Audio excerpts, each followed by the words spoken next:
Timur Tengah.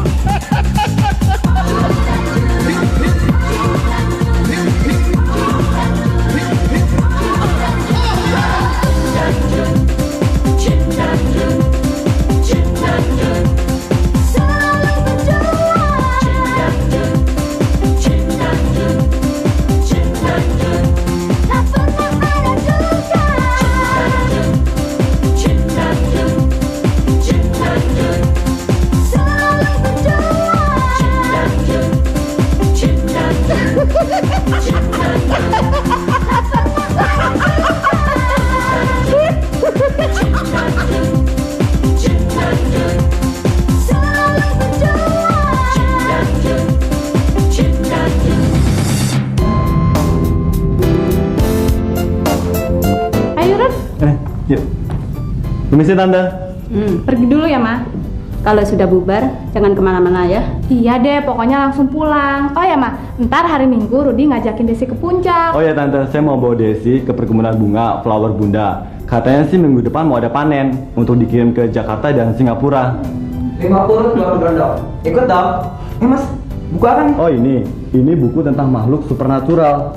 Ya, sejak orang ramai membicarakan bisnis jual beli jin, buku-buku tentang roh dan jin seperti ini banyak menarik perhatian orang. Boleh pinjam nggak, Mas? Ambil aja. Tapi nanti kalau udah selesai, kembalikan ya. Sip.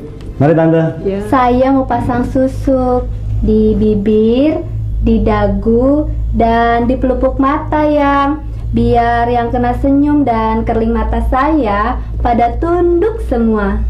Itu tidak masalah, Jeng. Apalagi kalau susuknya dari emas.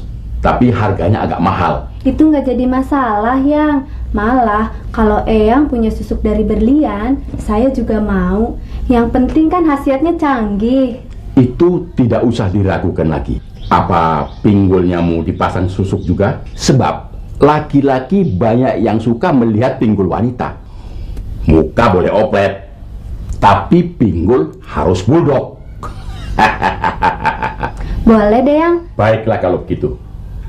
Saya minta waktu 2 hari untuk mempersiapkannya. Ini sekedar untuk beri rokok. Wah, repot-repot. Terima kasih. Makasih, Yang. Mari.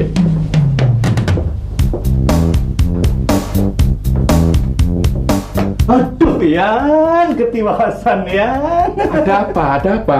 Ada orang yang lebih canggih daripada kita, Yan. Si Gundul tidak berdaya sama sekali. Malah sekarang dia lenyap, entah pergi kemana dia, Yan. Malam itu saya dikerjain sama makhluk yang berbentuk kingkong. Serem, Yang. Saya sampai pingsan kok. Hah? Sejak itu sudah hampir sebulan si Gundul tidak pernah kembali. Kenapa kamu baru sekarang ke sini?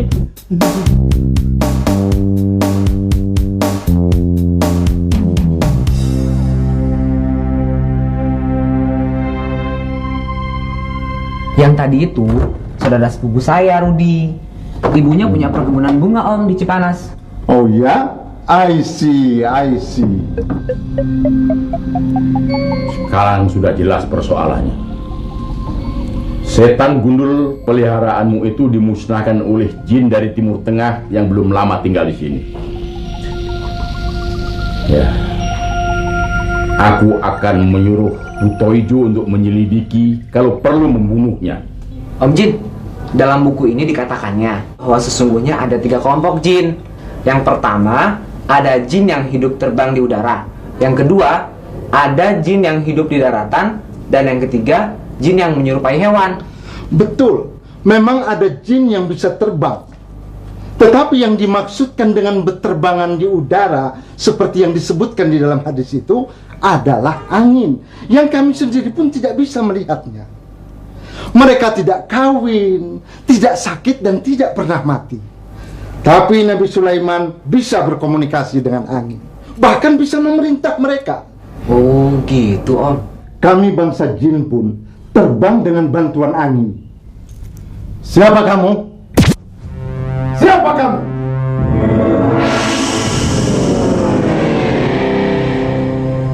Kenapa gugup? Kalau maksud kedatangan kamu baik, segera katakan. Tapi kalau dengan maksud jahat, segera pergi dari sini. Aku tidak kenal sama kamu. Ada kejadian apa, Om? Ada setan hijau berdiri mencurigakan di luar sana. Kukatakan dia setan atau jin jahat karena di atas kepalanya ada 2 tanduk. Apalagi dia masuk dengan tidak memberi salam, berarti dia tidak mempunyai maksud yang baik. Jadi aku coba menggertaknya dengan menghadik.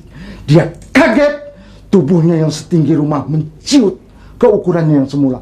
Tiba-tiba dia menyerangku dengan bola api, tapi aku menangkisnya. Bola api itu berbalik menyerang dirinya sendiri. Dia kaget dan lenyap lari tunggang langgang, bos. Tapi saya nggak ngerti, Om. Apa sih tujuan dia kemari? Kurasa ada yang menyuruhnya, bos. Kalau aku kan baru di sini, mana mungkin aku punya musuh? Jadi siapa yang menyuruhnya ya?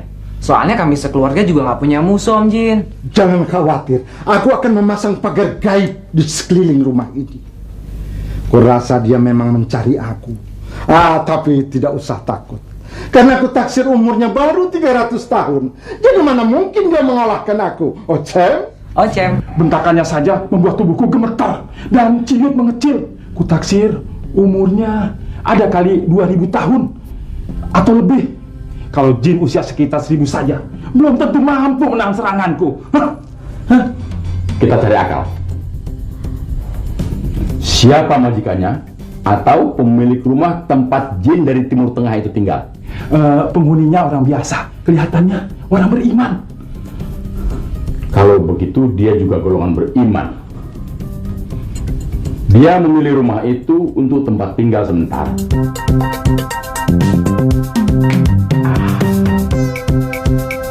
Aku ada akal. Dewi Susuklah yang akan menaklukkannya. Apalagi Dewi Susuk? Dewi Susuk tidak akan berkelahi. Dia harus mendekati jin dari Timur Tengah itu untuk menyelidiki rahasia kelemahannya. Berapa? Hei Keong, bener kan gue bilang? Lu dasar pelit, makan jagung segitu banyak sendirian. Lo makan tuh.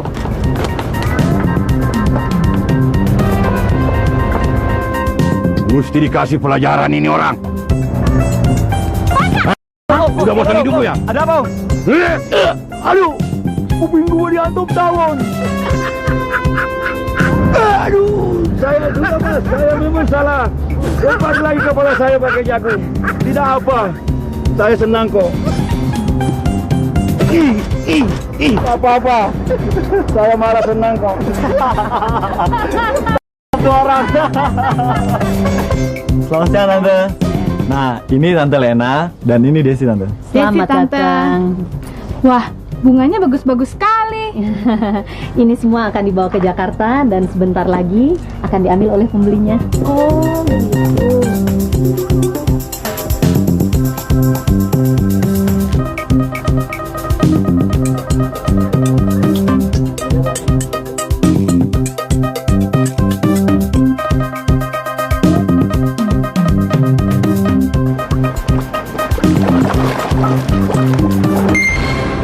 Assalamualaikum.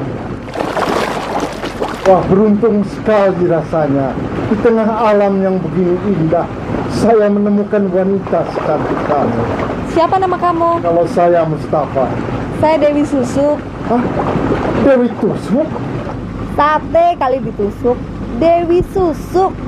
Maaf. Di zaman Nabi Sulaiman dulu belum ada istilah tusuk. Jadi saya belum tahu apa artinya. Pantesan pengetahuannya nol. Orang purbakala.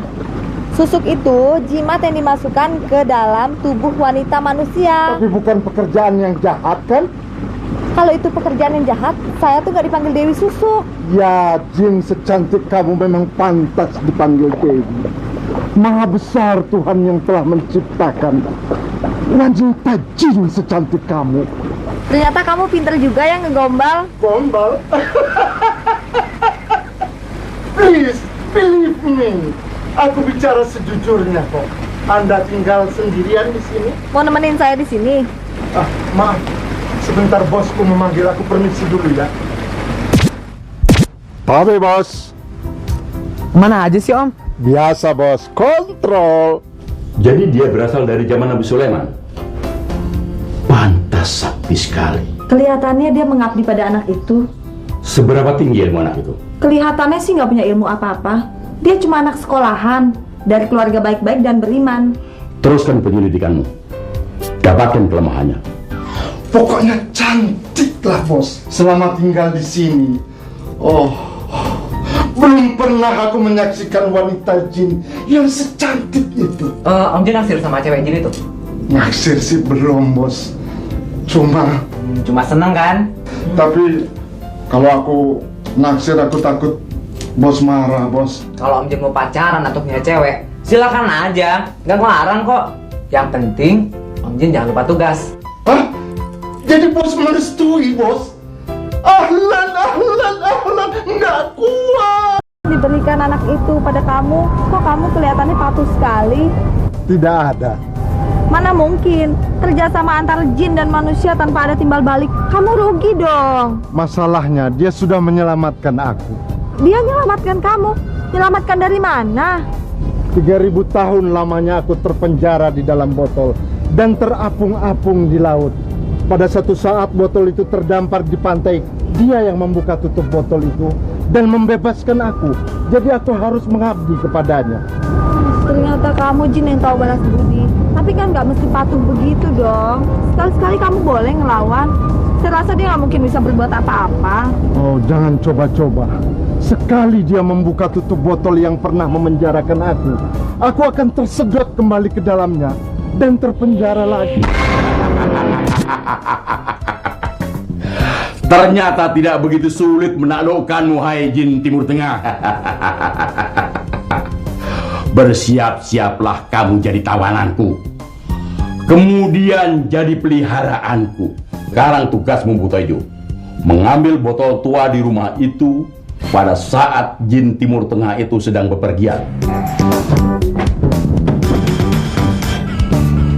Ayo Jun, tunggu apa lagi? Jam segini nih jalanan udah macet. Iya, iya.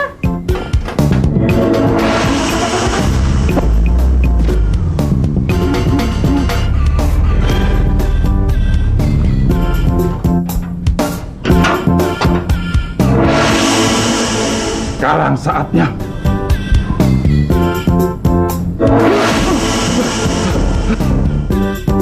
Aduh, gagal Eyang. Wah, Eyang tiba-tiba kedatangan tamu. Pasang susuknya besok saja ya. Tamu? Mana? Saya kok nggak lihat? Nah ini apa tinggi besar?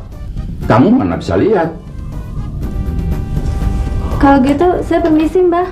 Iya, iya. Sekeliling rumah itu sudah dipasangi pagar gaib oleh si jin Timur Tengah.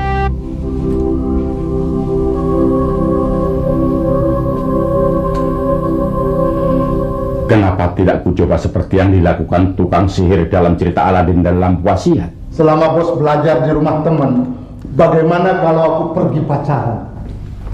Ya deh, tapi jangan lama-lama Om.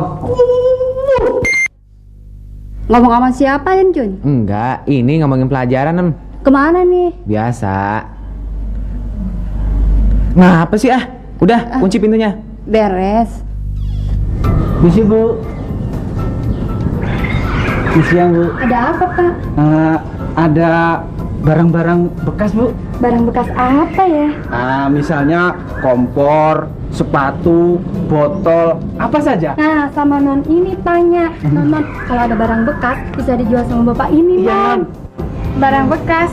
Barang bekas apa ya? Tunggu bentar. Oh, iya botol di kamarnya si Jun. Boleh, botol boleh. Mau beli berapa, Bang? Soalnya biarin bekas barang itu antik loh, Bang. Ya, lihat botolnya dulu, Non. Kalau barangnya itu bagus, saya bayar mahal. Benar? Bener. Ya. Tunggu bentar sini ya. Boleh. Yuk kita lihat, Bang. Tunggu ya, Bang. Cepet, Non.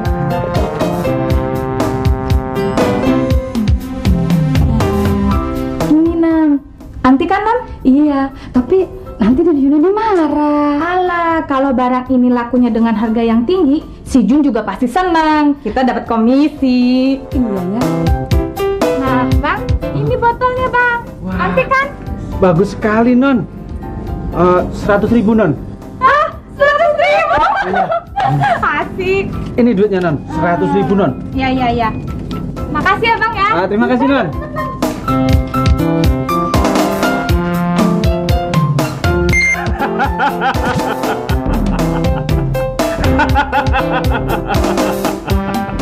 Dengan botol ini akan kutangkap jin Timur Tengah itu.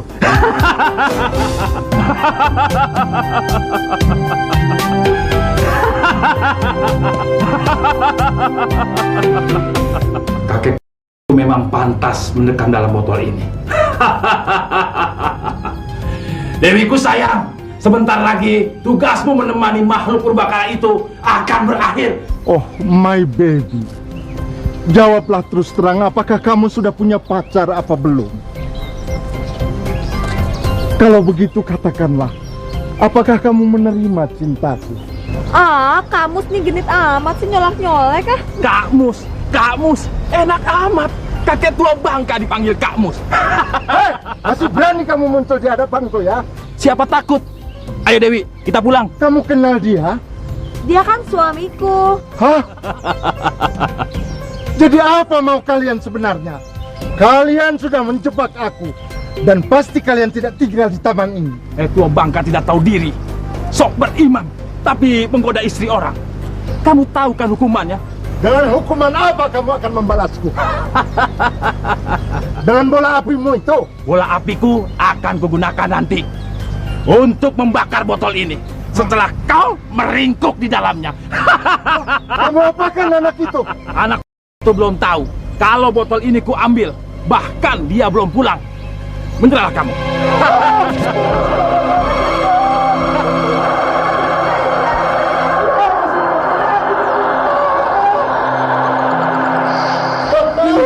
Kamu kenapa ikut masuk? Keluarkan saya, Eyang. Nanti kakek ini keluar, aku mana sanggup melawannya. Saya berhasil, Eyang. Lihat ini. Hebat kamu buta hijau. Loh, kok Dewi Susuk juga di dalam? Waktu saya membuka tutup botol, kakek itu ngumpet di belakang Dewi Susuk. Sehingga Dewi ikut kesedot. Keluarkan saya, Eyang. Sabar. Hei, jin dari Timur Tengah, bersumpahlah kamu bahwa kamu akan mengabdi padaku. Sekarang juga aku akan membebaskanmu. Naik bemo ke Pondok Cabe. No way. Ini jin apa badut, Paman? Kalau kau tidak mau menuruti perintahku, aku tidak akan mengeluarkan kamu seumur hidup. Ada cewek cakep yang menemani kok. 1000 tahun pun aku betah. Genit juga itu. Ini nggak bisa dikasih hati, Yang. Lama-lama bisa ngelunjak. Tidak disangka, Dewi. Akhirnya cita-citaku tercapai juga. Bisa hidup sebotol dengan wanita secantik kamu.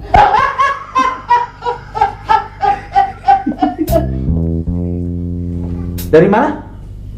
Mbah, guru besarnya Mbah sudah berhasil menangkap jin yang mengganggu kita tempo hari. Kalau tidak percaya, coba deh sekarang kerjain si Rinto itu. Om Jin. Om Jin udah pulang belum ya? Om Jin. Ternyata Om Jin nggak beda dengan manusia. Kalau udah jatuh cinta lupa waktu. Om Jin. Perasaan kok nggak enak sih dari tadi. Mana ya Om Jin? Nah, kalau gitu buka aja tutup botol biar dia kesedot. Hah? Kok aneh sih? Aduh. Yang tahu tentang botol ini kan cuma Mbak Desi. Nam, lu lihat nggak botol yang ada di lemari meja belajar gue? Tadi sih Mbak Desi. Hah? Pokoknya komisi deh, Jun. Si Inem dapat duit dengar. Kita kan udah bantuin jualin botol lu itu. Jual? Mahal. 100.000 ya, Nem ya? Gila. 1 miliar pun gua nggak jual. Sorry deh, Jun. Gue pikir botol itu gak kepake lagi. Kan aku 100.000 udah luar biasa banget. Siapa bilang nggak kepake? Itu bukan botol sembarangan tahu. Nam, kamu juga. Terus sama siapa botol dijualnya? Apaan sih, Nem? Itu, aduh, itu tukang barang bekas. Aduh, gimana nyarinya coba? Susah kan, Mbak? Aduh, hancur deh. Aduh, ada apa ini kayak anak kecil aja? Gini mah, Desi jual botol bekas di kamarnya si Jun ke tukang loak. Botol bekas laku 100.000 kan hebat mah. Dia kagak mau terima tuh. 1.000 juta pun gue akan jual tahu. Lagian mah, kenapa coba Mbak Desi jual barang orang nggak bilang-bilang dulu? Ya sudah, beli aja yang baru. Ganti aja. Bila perlu, pesan ke pabriknya. Nggak bisa mah, itu kan bukan botol sembarangan. Botol apa sih, Jun? Botol ajaib? Hah? Kamu mulai percaya benda-benda keramat ya? Syirik, Jun. Kamu tahu kan? Kamu juga salah, Des. Ngambil barang orang tanpa izin, pakai dijual lagi. Sejelek apapun barang itu punya orang. Mungkin ada arti khusus buat dia.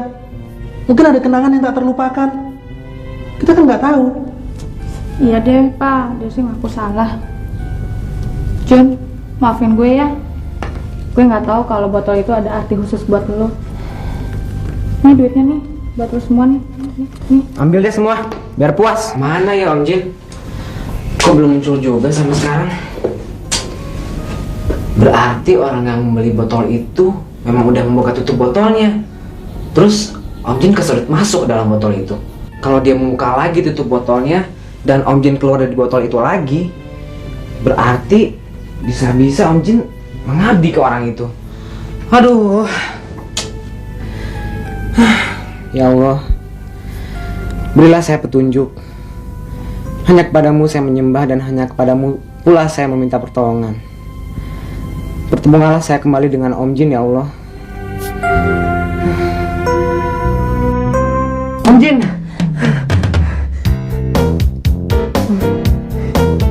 Kamu tidak akan berhasil membuka tutup botol ini, sebab ada jin buto hijau yang menjaganya. Kenapa Om Jin bisa sampai masuk ke dalam botol ini? Aku diperdaya oleh Dewi Susu, jin cewek yang kuceritakan tempo hari. Kalau gitu sekarang Om ada di mana nih? Ya dalam botol. Iya, kalau itu sudah tahu. Maksudnya daerahnya Om. Di rumah dukun yang dijuluki Raja Susu. Sepertinya tidak jauh dari kebun bunga tempo hari, bos. Jadi gimana dong caranya kalau mau nolongin Om Jin? Coba bos minta tolong. Hei,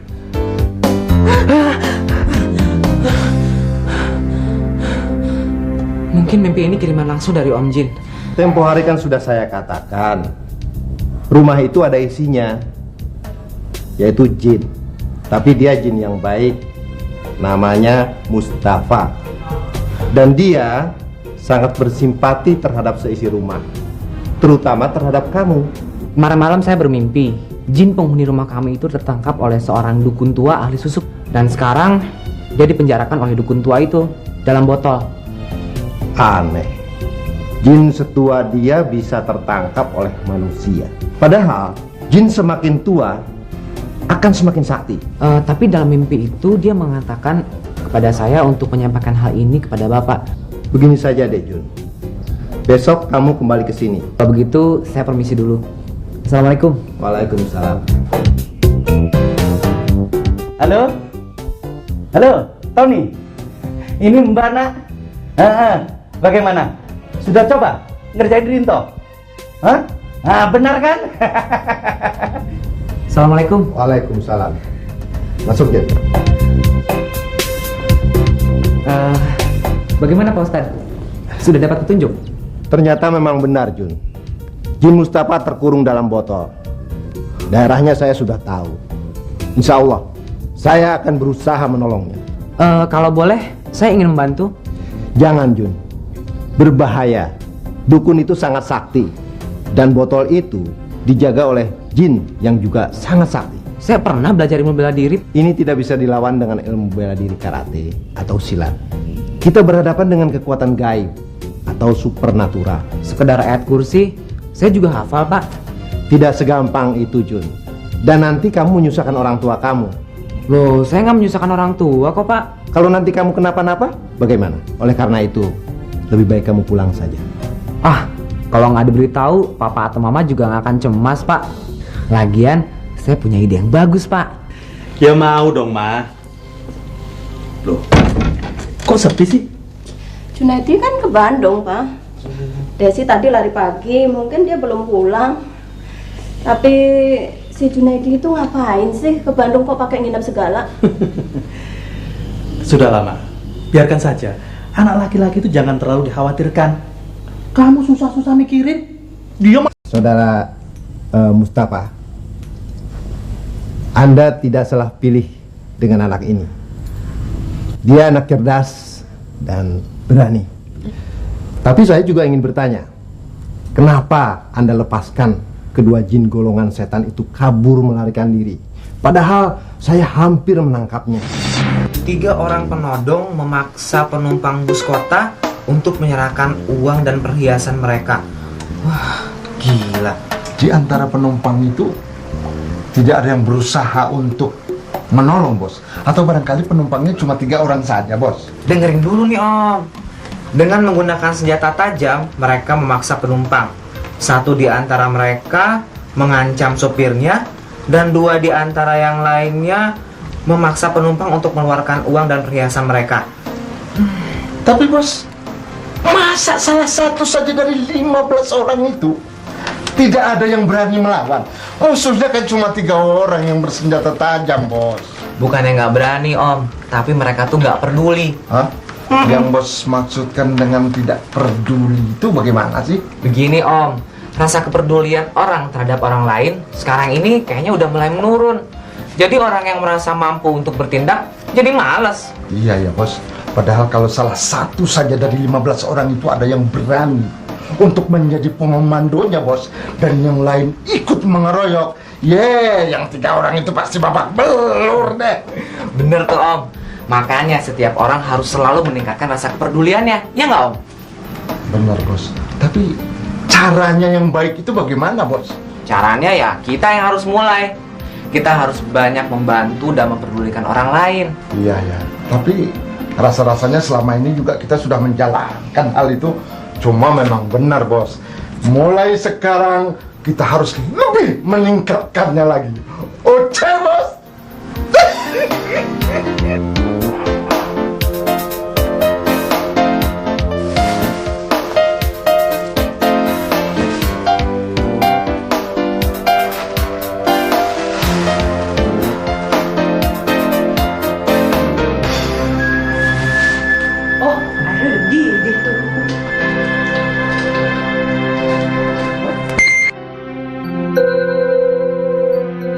Apa-apaan sih, Om? Loh, katanya kan mau meningkatkan kepedulian, bos. Aku ingin meringankan bebannya Iem, bos. Iya, tapi kalau yang udah jadi pekerjaan sehari-hari ya jangan dong, Om. Sorry, bos. Udah, cepat kembalikan. Oke, perintah dilaksanakan.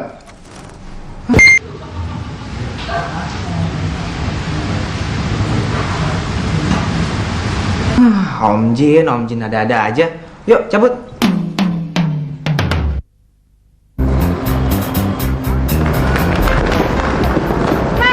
Enak aja nabrak. Orang kan susah nyusul lagi.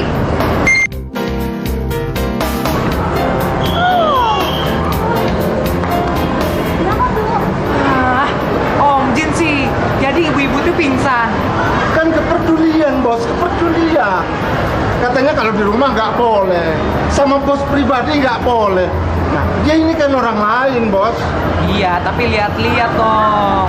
Lagian barang-barang itu kan cuma berantakan, nggak rusak. Ibu-ibu juga bisa beresin sendiri, Om. Yaudah, sekarang sadarkan dia. Mama, kenapa, Ma? Wah, tempat ini ada hantunya. Ya sudah, kita pindah ke pinggir jalan sana daripada nanti ada kejadian aneh lagi. Masuk aja.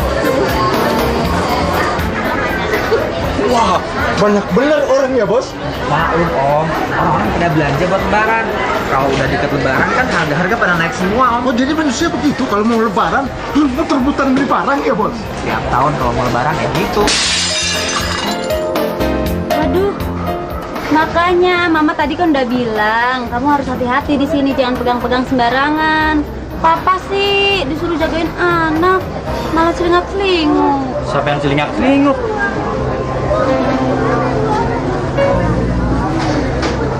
Udah, jadi saja. Apa Pak kerjanya, Pak? Loh, kok baik lagi? Hah? Subhanallah. Di sini sering terjadi hal-hal seperti ini, Pak. Setahu saya sih belum pernah terjadi, Bu, hal seperti ini, Bu.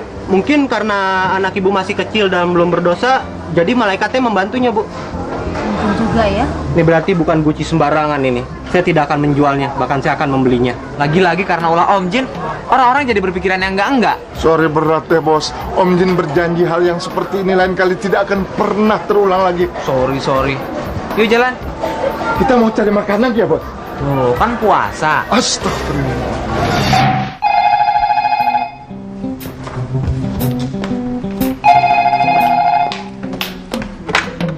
Ya, halo. Saya Bu Hadi, Mas Bondan ada? Papa nggak ada, yang ada Mama. Tunggu sebentar. Ma,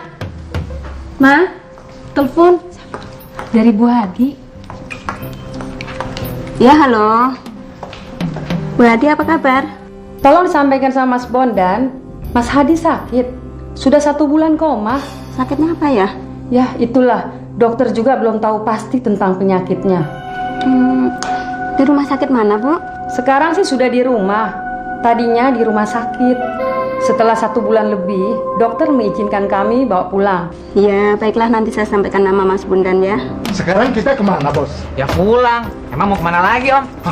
Bos. Bukan gua, Om. Aku bertindak ya bos. Sebelum senjata tajam itu ditusukkan kepada orang itu bos. Jangan Om, mendingan saya aja yang bertindak. Nanti Om Jin bantu ya. Oke bos, ayo bos. Bu mati itu. Stop. Jangan berantem bang. Ini bulan puasa nggak baik. Cut. Aduh. Oh, ada syuting film ya? Sorry deh. Lu kok jutak gue sih? Siapa? Lu juga jewer lagi. Siapa yang jawab gue lo? Aduh, maaf Om. Saya pikir tadi tuh orang berantem beneran. Jadi mau saya pisahin Om. Nggak apa-apa. Kepedulian kamu boleh juga. Cuma lain kali lihat dulu dong ya. Ayo, syuting teruskan. Yuk. Maaf Om. Om ini siapa? Saya Rano Karno. Keren ya bos. Ayo syuting terus. Lanjut. Oke. Rano Karno keren ya bos. Sekarang bos yang kena tegur. Tapi mereka sedang ngapain sih? Oh, lagi syuting film Om. Syuting film apaan bos? Ntar aja di rumah yuk. Di rumah mulu. Tadi Bu Hadi telepon. Katanya Pak Hadi sakit keras. Hah? Sudah 1 bulan koma. Kok baru sekarang dikasih tahu? Ya, sekarang sih sudah ada di rumah. Katanya di rumah sakit sebulan, tapi dokter belum menemukan penyakitnya apa. Kalau gitu besok Papa kesana. Kebetulan besok Papa nggak masuk kantor. Emangnya Pak Hadi itu teman deket Papa? Dekat sekali ya enggak. Tapi kan menjenguk orang sakit itu perbuatan yang baik dan mulia. Jadi semacam kepedulian ya Pak? Ya bukan cuma kepedulian, tapi memang ada 4 pekerjaan yang paling disukai Allah. Pertama, meringankan beban orang yang terkena musibah. Kedua, memberi makan orang yang kelaparan atau membantu fakir miskin. Ketiga, bertobat atau minta ampun kepada Allah. Nah, yang keempat ini menjenguk orang sakit. Jadi, bagus sekali kalau kita menjenguk Pak Hadi. Apalagi di bulan Ramadan seperti ini. Wah, kalau begitu kita ikut saja bos. Mumpung ada pahala nunggu tuh. Apalagi pahala di bulan puasa katanya berlipat ganda bos. Ikut ya bos ya. Iya dong Om. Masa Papa kamu panggil Om? Anu Pak, Mas Sudun ya Papa.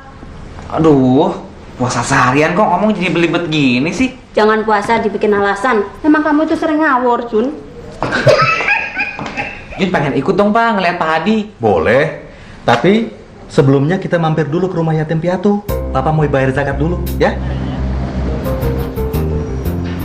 Papa bos kemarin kan untuk menyerahkan zakat fitrah ya bos. Bukan Om. Kalau zakat fitrah itu adalah berupa beras atau bisa berupa uang yang wajib diserahkan oleh setiap orang untuk fakir miskin sebelum Idul Fitri. Tapi kalau yang diserahkan Papa itu adalah zakat harta Om. Kalau begitu lain dong. Yang lain dong Om. Kalau zakat harta itu adalah 2,5% dari penghasilan setiap orang yang lebih dari cukup penghasilannya untuk fakir miskin, anak yatim piatu, dan sebagainya. Kepedulian juga ya bos. Iya dong Om. Bukan yang kepedulian, tapi juga kewajiban. Dan Allah berjanji akan mengembalikannya berlipat-lipat ganda. Tapi kalau yang tidak melaksanakannya Om, Allah akan mengambilnya dengan cara yang lain. Ya Allah. Seumpamanya nih bos, Allah mengambilnya dengan cara menurunkan musibah kepada orang itu. Aduh, bisa mengerikan ya bos. Makanya Om, kita harus mensyukuri rahmatnya. Dan ingatlah, azab Allah itu teramat pedih. Subhanallah. Nah, itu tuh Om, beras yang sudah terkumpul ditaruh di kamar itu. Ya cuma sekarung, Om Jin tambah deh ya. Jangan Om. Hah? Loh, beras dari mana nih? Ajaib. Apa malaikat yang kirim ya? Ya tapi kita nggak bisa keluar nih. Tolong! Ada beras numpuk aneh, tolong! Tuh kan, apa saya bilang? Soalnya kan Om Jin juga mau nyumbang, mau memberikan zakat fitrah kan biar pahala, bos. Iya, tapi yang ini kan bikin heboh. Lagian Om kan tidak diwajibkan membayar untuk manusia. Ayo Om, cepet hilangin lagi. Ya deh kalau gitu Om Jin tarik lagi aja deh. Hah? Tolong, ada yang pingsan nih. Tuh. Ada apa? Aduh, Om Jin. Lain kali setiap akan melakukan urusan kepedulian, tanya saya dulu dong. Iya deh bos, swear deh, lain kali Om Jin akan lebih berhati-hati deh bos. Mas Hadi ada di kamar. Ada orang pintar sedang berusaha menolong. Oh, boleh kami lihat? Silakan. Terima kasih. Bos, orang pinter itu apaan sih bos? Profesor ya? Bukan Om, itu sih orang pintar. Orang pintar itu perkataan lain dari paranormal Om. Seperti Pak Ustadz Afandi yang bisa ngusir setan tempo hari itu loh Om. Oh, ahli gaib. Iya. Nah, ini Ibu Dewi, ibunya Pak Hadi. Ini Mas Bondan, Bu, temennya Mas Hadi. Terima kasih, Bu.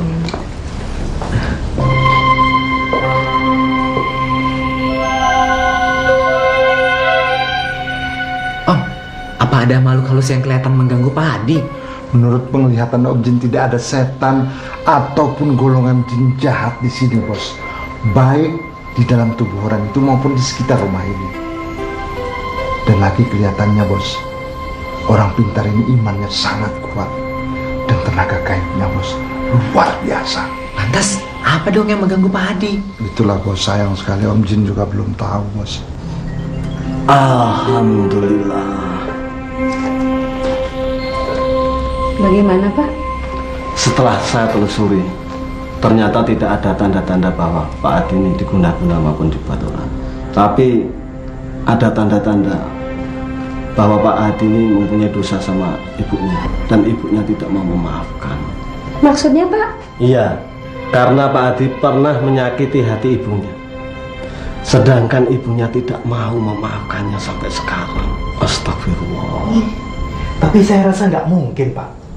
Karena sejak zaman kuliah dulu, Hadi ini yang selalu mengatakan bahwa Allah akan membahagiakan orang yang selalu berusaha membahagiakan ibunya. Jadi mana mungkin dia menyakiti hati ibunya sendiri, Pak? Mungkin saja, Bunda. Kita tidak tahu. Coba kita tanyakan pada ibu. Bu, apa betul Mas Hadi itu pernah menyakiti hati ibu? Bu, jawablah. Ini menyangkut keselamatan Pak Hadi. Ya betul. Kesalahan apa, Bu? Kok ibu sampai tidak mau memaafkannya? Dulu Hadi pernah membeli sesuatu yang dia tahu sudah saya idam-idamkan sejak lama. Tapi dia malah memberikannya kepada istrinya. Oh, barang apa itu, Bu? Ambillah, Bu. Sekarang barang itu sudah tidak ada dan saya pun tidak menginginkannya lagi. Tapi ibu mesti memaafkan Hadi, Bu. Kasihan kan dia begini. Saya sudah coba melupakannya, tapi tidak bisa. Melupakan tidak bisa, tapi memaafkan kan tidak sulit, Bu. Masa hanya kesalahan seperti itu, ibu tidak mau memaafkannya? Apa ibu tidak kasihan sama Hadi? Apa ibu tidak sayang sama anak ibu sendiri? Sayang, tapi untuk memaafkan kejadian itu sulit sekali. Saya Bondan, Pak. Teman kuliahnya Hadi dulu. Iya. Bisa bicara sebentar di sini, Pak? Wah, keras juga hati ibu ini. Kalau dia tetap tidak mau memaafkan, Pak Hadi akan begitu selamanya, bos. Bu, saya mau memaafkan Pak Hadi. Kasihan betul Hadi. Mati belum, hidup juga tidak. Mana udah dekat lebaran lagi. Dan bila meninggal mayatnya tidak diterima di bumi. Dan ingat, tidak bisa dikuburkan. Wah, gawat. Kalau nggak bisa dikuburkan, bisa dibakar nanti. Wah, Pak, bagaimana kalau kita bakar sekarang saja? Daripada dia menderita begini terus, Pak. Apa? Suami saya mau dibakar hidup-hidup? Ngapain apa-apaan sih? Ini lebih baik buat Pak Hadi daripada dia terus-terusan begini. Jul, kamu kumpulkan kayu bakar ya. Mari Pak. Jangan! Anak saya jangan dibakar. Sudah, saya sudah memaafkan dia. Jadi, Ibu mau memaafkannya. Lihat, Pak Hadi mulai bergerak. Alhamdulillah.